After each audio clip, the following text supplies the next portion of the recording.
I think everybody would agree a well-equipped, professionally trained dispatch center is a lifeline for firefighters and emergency responders in the field. But if we don't do our part, it's all for naught. I'm Chief Rob Wiley. This is another Fireground Flash Tip.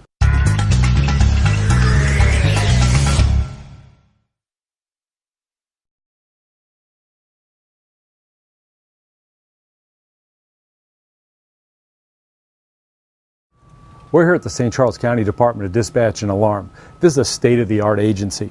They handle over 45,000 emergency calls a year for 10 different fire departments and a countywide ambulance district. The thing you've got to remember, they've got 500 watts combined transmitting power that's coming out of this place through 5 different sites. And on the other end of it, we're trying to talk back to them on as little as 5 watts. Remember, if they can't hear us, if they can't understand us, they can't get us what we need. They can't help us. A few things to remember. Common courtesy. When you're on the radio, try and listen for a minute before you key up that mic and make sure the radio is clear and nobody else is on there that you're going to step on. The other most important thing is make sure that your voice is clear and concise. Remember, 5 watts trying to travel a long distance has a lot of opportunity for breakup. So the clearer you can speak, the more concisely you can speak, the better the message is going to be received in the communications center. One of the things we still see across the United States is places that use 10 codes.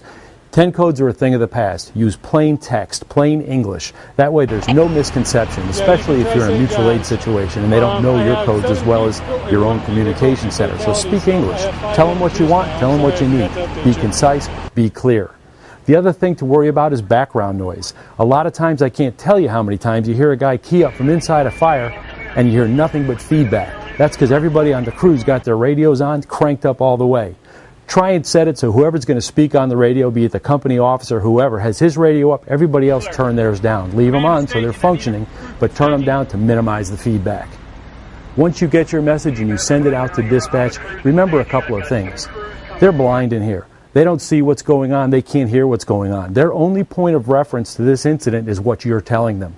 You've got to paint the picture for them so that they can prepare, so they can help you, so they can get other resources lined up. And other resources means shorter time for delivery on scene, more help for you. So paint that picture.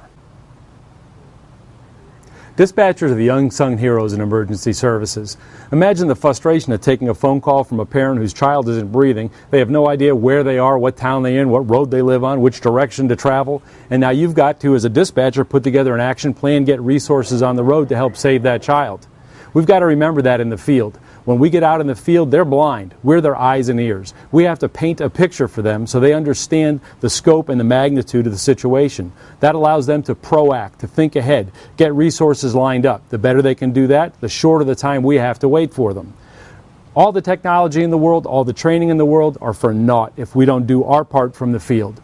Remember, keep your communication short, concise, to the point. Use plain English text, no 10 codes.